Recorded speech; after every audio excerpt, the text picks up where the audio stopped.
नमस्कार साथियों, स्वागत है आपका माइक्रो इकोनॉमिक्स की इस क्लास में। हम चर्चा कर रहे हैं संतुलन की अवधारणा की। इसमें हमने स्थैतिक संतुलन और गत्यात्मक संतुलन की चर्चा करी। आज हम स्थिर संतुलन की बात करते हैं। संतुलन को स्थिर तब कहा जाता है जबकि एक अर्थव्यवस्था का संतुलन किसी कारणवश भंग हो जाए तो वह स्वतः समायोजन द्वारा अपने मूल संतुलन को प्राप्त कर ले, यानी कि ये संतुलन होगा वो कंसिस्टेंट होगा, एक स्टेबल होगा। जबकि संतुलन को आपने भंग किया और वो वापस अपनी मूल स्थिति पर लौट आए अपने आप ही, स्वतः ही, तो उसको कहा जाएगा स्थिर संतुलन, स्टेबल इक्विलिब्रियम। तो जब स्थिर संतुलन को आरेख के साथ देखा जाता है तो उसमें अपने को पता लग जाता है कि किस तरह से जो अनेक आर्थिक चर हैं उनके अंतःक्रिया के फलस्वरूप पुनः वो संतुलन प्राप्त हो जाता है। मार्शल के शब्दों में देखें तो जब मांग मूल्य आपूर्ति के मूल्य के बराबर होता है तो उत्पादन राशि जो है में वृद्धि या कम होने की प्रवृत्ति नहीं पाई जाती है, और यह एक संतुलन की स्थिति को व्यक्त करती है, और यह एक तरह का स्थायी संतुलन होता है। अर्थात यदि मूल्य को इसकी संतुलन स्थिति से थोड़ा विस्थापित किया भी जाए तो यह पेंडुलम की तरह थोड़ी देर में या थोड़े समय पश्चात अपनी मूल स्थिति में वापस लौट आएगा। एक अन्य प्रसिद्ध उपमा या तुलना जो एक कटोरी के में एक गेंद जो शुम्पेटर द्वारा दी गई है उसके तुलना कर सकते हैं। एक कटोरी में रखी हुई गेंद स्थिर संतुलन का उदाहरण होता है। सामने आप चित्र देख रहे हैं, एक कटोरी है और उसमें एक बॉल रखी हुई है। तो ये बॉल को आप इधर उधर लेफ़्ट राइट जितना हिलाएं उसके बाद छोड़ देंगे तो थोड़ी देर में ये अपने पोजीशन पे वापस आ जाएगी और वहाँ पे स्थिर हो जाएगी। तो ये होता है स्टेबल संतुलन का एक उदाहरण। इसी तरीके से अब दूसरा आता है अस्थिर संतुलन। अस्थिर संतुलन के मामले में अर्थव्यवस्था में संतुलन को बाधित करने वाले कारकों के कारण उत्तरोत्तर मूल संतुलन से विचलन निरंतर बढ़ेगा और वह मूल संतुलन पर वापस कभी नहीं आएगा।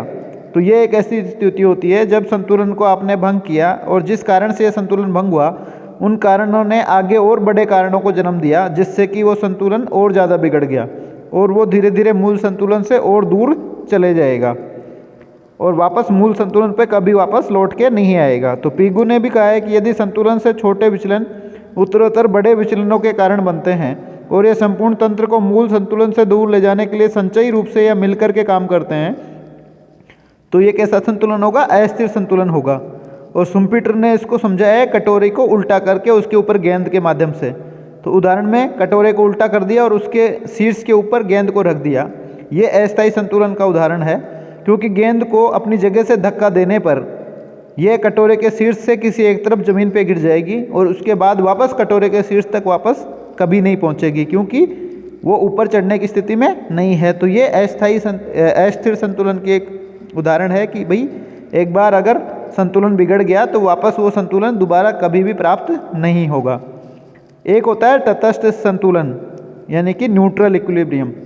तटस्थ संतुलन एक ऐसा संतुलन है जिसमें विक्षुब्धकारी शक्तियाँ ना तो मूल संतुलन को पुनः स्थापित करती हैं और ना ही मूल संतुलन से संतुलन की स्थितियों को दूर ले जाती हैं।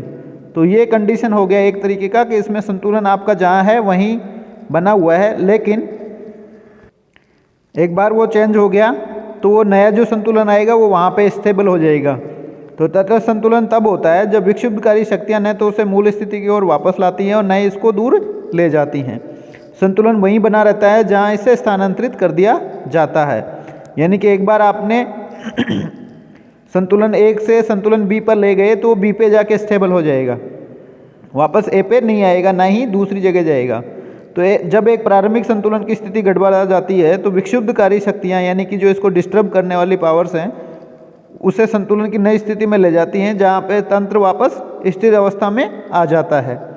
बिलबोर्ड टेबल पर एक गेंद अगर विक्षुब्ध होती है तो वह उस नई स्थिति में स्थिर हो जाएगी जहाँ वह स्थानांतरित हो चुकी है। तो ये एक एग्जाम्पल है। और सामने आप जो चित्र देख रहे हैं इसमें भी यही स्थिति है। ये क्या है? पहले आपका प्राइस लेवल पी और क्यू पर मात्रा पर संतुलन था, लेकिन जैसे आपने प्राइस को P1 पे बढ़ा दिया तो वापस P पे नहीं आएगी, क्योंकि मात्राएं क्यू ही हैं। तो P से P1 पे जाने में जो रेंज है वो किसको बता रही है? तटस्थ संतुलन की स्थिति को बता रही है। इसी तरीके से एक अंडे को अगर करवट के सहारे रखा जाए तो पीगू के अनुसार वो भी तटस्थ संतुलन का उदाहरण है।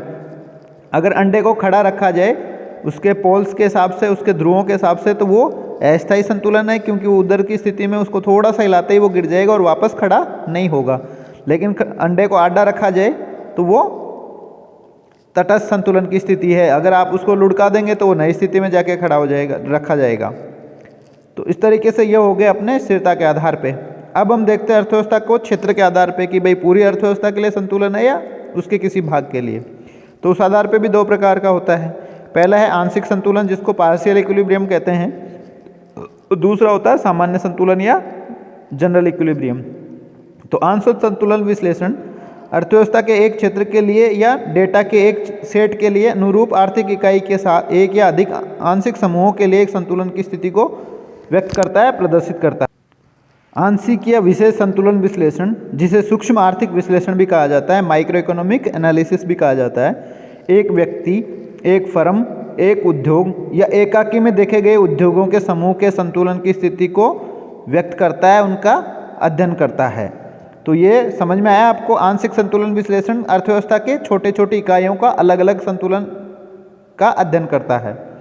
दूसरे शब्दों में यह विधि अन्य सभी को स्थिर मानकर एक या दो चरों में परिवर्तन पर विचार करती है, उनका अध्ययन करने की कोशिश करती है। जैसे कि मांग के नियम में अपन देखते हैं ना, सिटेरस पेरिबस या अन्य बातें समान रहने पर मांग की कीमत में किसी वस्तु की कीमत में वृद्धि होने पर मांग की मात्रा घट जाती है और कीमत में कमी होने पर मांग की मात्रा बढ़ जाती है। तो अन्य बातें समान रहने की जहाँ भी मान्यता आएगी वहाँ पे हम आंशिक संतुलन विश्लेषण की बात कर रहे हैं। और इसके उदाहरण भी दे रखे हैं। उपभोक्ता संतुलन है। आंशिक संतुलन विश्लेषण के साथ उपभोक्ता के संतुलन तब प्राप्त होता है जब उसे दिए गए व्यय के अधिकतम समग्र संतुष्टि मिल रही हो, यानी कि उसके आय से वो अधिकतम संतुष्टि प्राप्त कर रहा हो।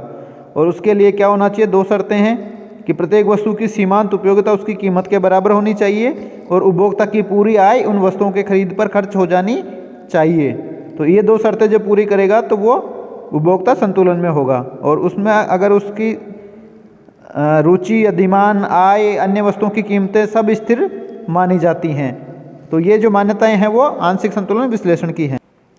इसी तरह से निर्माता का भी संतुलन होता है। एक निर्माता का संतुलन तब होता है जब वो आर्थिक परिस्थितियों में अपने कुल शुद्ध लाभ को अधिकतम करने में सक्षम होता है जिसमें वो काम कर रहा है। इसके बाद अपन देखते हैं फर्म का संतुलन। तो एक फर्म को दीर्घकाल में संतुलन में तब कहा जाता है जब वह अनुकूलतम आकार को प्राप्त कर लेती है जो कि लाभ कमाने के लिए और उसके संसाधनों के वांछित उपयोग की दृष्टि से उपयुक्त होता है। यानी कि एक फर्म एक औसत आकार में आ गई है, अच्छे आकार में, अनुकूलतम आकार में आ गई है जहां वो अपने इच्छानुसार संसाधनों का उपयोग कर सकती है और लाभ भी कमाए। तीसरा, अब ये नेक्स्ट हो गया उद्योग का संतुलन। तो किसी उद्योग का संतुलन दर्शाता है कि नई फर्मों को प्रवेश करने के लिए या मौजूदा फर्मों को इसको छोड़कर जाने के लिए कोई प्रोत्साहन मौजूद नहीं है। यानी कि उद्योग में ना तो कोई नई फर्में आ रही हैं, नई वहाँ उद्योग की जो फर्में हैं उसको छोड़ के जा रही हैं। तो ऐसी स्थिति में उद्योग संतुलन में होता है। और ये कब होता है? जबकि उद्योग में सीमांत फर्म केवल सामान्य लाभ कमा रही हो, जो न तो अधिक होता है, जो नहीं लाभ होता है, जो न लाभ ही नहीं हानि। इन सभी मामलों में जिन लोगों के पास इसे बदलने के लिए प्रोत्साहन होता है उनके पास अवसर नहीं होता, और जो उनके पास अवसर होता है उनके पास कोई प्रोत्साहन नहीं होता है। तो ये बात होगी आंशिक संतुलन विश्लेषण की। इसकी कुछ मान्यताएं होती हैं जैसे कि उपभोक्ताओं के लिए वस्तुओं की कीमतें दी हुई और स्थिर होती हैं। इसी तरीके से उपभोक्ताओं के स्वाद और पसंद, आदतों और आय को भी स्थिर माना जाता है। एक वस्तु और अन्य संबंधित वस्तुओं यानी कि जो स्थानापन्न हो सकती है उस वस्तु की या पूरक हो सकती हैं, कि उत्पादन के साधनों की कीमतें ज्ञात हैं और स्थिर रहती हैं। उपयोग में उत्पादन के तरीकों के साथ एक ज्ञात और स्थिर मूल्य के अनुरूप उत्पादन के कारकों का उद्योग आसानी से लाभ उठा सकते हैं। यानी कि जो उद्योगपति हैं, जो उद्योग धंधे हैं या उत्पादक है, वो उत्पादन के साधनों की दी हुई मात्रा का दी हुई कीमतों पर यूज कर सकते हैं। उन उत्पादों की कीमतें जिन्हें उत्पादन का कारक उत्पादन करने में मदद करता है तथा अन्य कारकों की कीमत मात्रा ज्ञात और स्थिर होती है। यानी कि वस्तुओं और सेवाओं की कीमतें स्थिर रहती हैं, उत्पादन के साधनों की कीमतें भी सभी को पता होती है और स्थिर रहती हैं। व्यवसाय और स्थानों के बीच उत्पादन के साधनों में पूर्ण गतिशीलता पाई जाती है। यानी कि एक उत्पादन सेक्टर से दूसरे उत्पादन सेक्टर में आदमी जा सकता है या साधन ले जाया जा सकता है, और ये एक क्षेत्र से दूसरे क्षेत्र में पूंजी भी लगाई जा सकती है। तो ये हो गया आंशिक संतुलन विश्लेषण। अब हम बात करते हैं सामान्य संतुलन विश्लेषण की, जनरल इक्विलिब्रियम एनालिसिस। तो नव क्लासिकल अर्थशास्त्री थे लियोन वालरस 1834 से 1910 के बीच में। उन्होंने अपनी एक किताब लिखी एलिमेंट्स ऑफ प्योर इकोनॉमिक्स, और इस किताब के अंदर उन्होंने मांग और आपूर्ति की शक्तियों का राष्ट्रीय अर्थव्यवस्था पर पड़ने वाले समग्र प्रभाव के लिए अपना सामान्य संतुलन विश्लेषण का गणित और सैद्धांतिक मॉडल दिया था। तो किताब का नाम था एलिमेंट्स ऑफ प्योर इकोनॉमिक्स, किसकी? वोल्डर्स की। और उसमें इन्होंने सामान्य संतुलन विश्लेषण को विकसित किया, जिसमें मांग आपूर्ति का समग्र रूप से पूरी अर्थव्यवस्था पर क्या प्रभाव पड़ता है ये देखने की कोशिश करी। और इसमें उन्होंने एक के बाद एक कई सारे मॉडल प्रस्तुत किए, जिनमें अनेक वास्तविक अर्थव्यवस्था से संबंधित पहलुओं को शामिल किया। तो आर्थिक संतुलन विश्लेषण की क्या कमी थी कि वो एक दो चरों का अध्ययन करता है और बाकी सभी चरों को स्थिर मान लेता है। लेकिन सामान्य संतुलन विश्लेषण ने उस समस्या को दूर किया और उन्होंने क्या करने की कोशिश करी कि उन सभी चरों का एक साथ अध्ययन करने की कोशिश की कि जो संपूर्ण अर्थव्यवस्था से संबंधित सभी चर हैं उनके अंदर एक साथ संतुलन हो, किसी को भी स्थिर या दिया हुआ नहीं माना जाए। तो इस तरह की स्थितियों के साथ में उन्होंने अध्ययन का प्रयास किया कि इसके अंदर समस्त चरों और अर्थव्यवस्था के बाकी हिस्सों के साथ उनकी अंतःक्रिया की पूरी जानकारी के साथ इन आर्थिक चरों के व्यवहार का अध्ययन करने में सक्षम बनाता है। आंशिक संतुलन विश्लेषण में एक वस्तु की कीमत का निर्धारण केवल उसी वस्तु की कीमत का ध्यान रखते हुए सरल तरीके से किया जाता है और यह मान लिया जाता है कि अन्य सभी वस्तुओं की कीमतें स्थिर रहती हैं। लेकिन सामान्य संतुलन विश्लेषण में ऐसा नहीं है। इसमें अर्थव्यवस्था संतुलन में तभी मानी जाती है जब वस्तुओं की कीमतें प्रत्येक वस्तु के लिए आपूर्ति की मांग को बराबर करती है, यानी कि सभी वस्तुओं की मांग और आपूर्ति दी हुई कीमतों पर बराबर हों। इसी तरीके से कारक बाजार के अंदर भी कारकों की कीमतों पर कारकों की आपूर्ति और मांग बराबर हो। तो सामान्य संतुलन की विशेषता की दो शर्तें होती हैं, जिनमें क्या होता है कि सभी उत्पाद और कारक बाजारों में कीमतों का एक ऐसा सेट विद्यमान हो, ऐसा सेट पाया जाए, उस सेट के ऊपर दोनों बाजारों में संतुलन होना चाहिए। और पहला जो उपभोक्ता बाजार है उसमें सभी उपभोक्ता अपनी संतुष्टि को अधिकतम कर रहे हों और सभी उत्पादक अपने लाभ को भी अधिकतम कर रहे हों, पहली तो। और दूसरा है कि सभी बाजारों में पूर्ण बिक्री हो रही है, यानी कि ना तो मांग आधिक्य है ना ही पूर्ति आधिक्य है। उत्पादक और कारक दोनों बाजारों में संतुलन धनात्मक कीमतों पर मांगी गई मात्राएं उनकी आपूर्ति की गई कुल मात्राओं के बराबर होने चाहिए। तो ये दोनों चीज़ें हो गई। उपभोक्ता अधिकतम संतुष्टि प्राप्त कर रहे हैं, उत्पादक अधिकतम लाभ प्राप्त कर रहे हैं और सभी बाजार में मार्केट क्लियर हो रहा है, यानी कि जितनी मांग है उतनी आपूर्ति की जा रही है, चाहे इसे वस्तु बाजार हो चाहे साधन बाजार हो। और इसे समझाने के लिए हम एक साधारण काल्पनिक अर्थव्यवस्था से शुरू कर सकते हैं, जहाँ केवल दो सेक्टर हो सकते हैं, उपभोक्ता और व्यवसाय। तो आर्थिक गतिविधि इन दोनों क्षेत्रों के बीच वस्तुओं और सेवाओं के प्रवाह और उनके बीच मौद्रिक प्रवाह का रूप ले लेती है। वास्तविक और मौद्रिक कहे जाने वाले ये दो प्रवाह आकृति में दिखाए गए हैं। नेक्स्ट स्लाइड में आप देखेंगे ये दो प्रवाह उत्पाद की कीमतों और कारक कीमतों से जुड़े हुए हैं। और इस स्थिति में अर्थव्यवस्था में सामान्य संतुलन तब होता है जबकि कीमतों का एक ऐसा सेट प्राप्त हो जाए जिस पर कि उत्पादकों से उपभोक्ताओं की तरफ जो आय का प्रवाह होता है वह उपभोक्ताओं से उत्पादकों तक धन व्यय के परिणाम के बराबर होता है। तो ये आप सामान्य संतुलन या चक्रीय प्रवाह देख रहे हैं अर्थव्यवस्था का, जिसमें एक तरफ फर्में हैं और एक तरफ हाउस होल्ड्स हैं, उपभोक्ता हैं, एक तरफ उत्पादक हैं। तो उपभोक्ता क्या कर रहे हैं, देखो नीचे की तरफ पे बाहर वाली लाइन देखेंगे तो हाउस होल्ड सप्लाई कर रहे हैं किसका, factor of production, land, labour, capital and entrepreneur और सप्लाई फैक्टर मार्केट। तो ये श्रम है, पूंजी है, इसका किसको पूर्ति कर रहे हैं, फर्मों को। और उसके बदले में क्या मिल रहा है इनको, फैक्टर इनकम्स, रेंट है, वेजेज है, इंटरेस्ट है और प्रॉफिट है। तो ये फैक्टर मार्केट की सिचुएशन है। नीचे वाला हिस्सा तो है साधन बाजार को। इसके ऊपर वाला हिस्सा आप देखेंगे तो ये फर्में दे रही हैं बाहर वाली लाइन से गुड्स और सर्विसेज किसको, उपभोक्ताओं को, और उसके बदले में उपभोक्ता दे रहे हैं compensation expenditure demand product market. तो ये ऊपर वाले नीचे की जो लाइन है अंदर वाली उसमें देखेंगे कि हाउस होल्ड वालों से तीर जा रहा है फर्मों की तरफ और वो पेमेंट कर रहे हैं वस्तु और सेवाओं के बदले में।